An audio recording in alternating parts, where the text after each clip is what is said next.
Welcome to the Slop Farm. Enjoy the video. You begin by making the surface ready and starting the first applications. Sand to 120-180 grit and remove all rust so coatings will bond. This matters because adhesion prevents future peeling. Once done, clean with a degreaser, rinse and dry fully. Moisture ruins film formation. Now mix the weather coat exactly per label, strain to remove debris, and check temperature and viscosity. If it's too thick, thin by the recommended ratio, so your spray or brush will lay a smooth, controlled film. You now move into the detailed execution. Apply multiple thin coats rather than one heavy coat because thin layers cure evenly and reduce runs.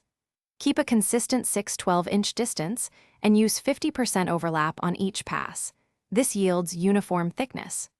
Allow a 10-15 minute flash time between coats at 20-25 degrees C, and make sure to sand between coats with 320-400 grit to knock down nibs.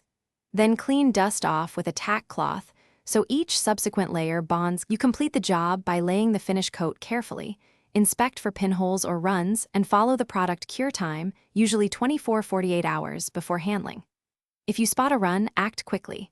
Sand it wet, reblend the area, and recoat.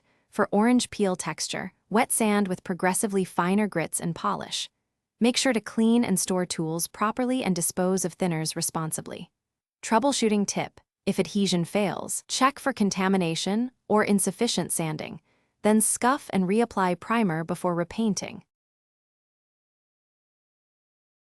Thanks for watching. Consider subscribing if we helped you today.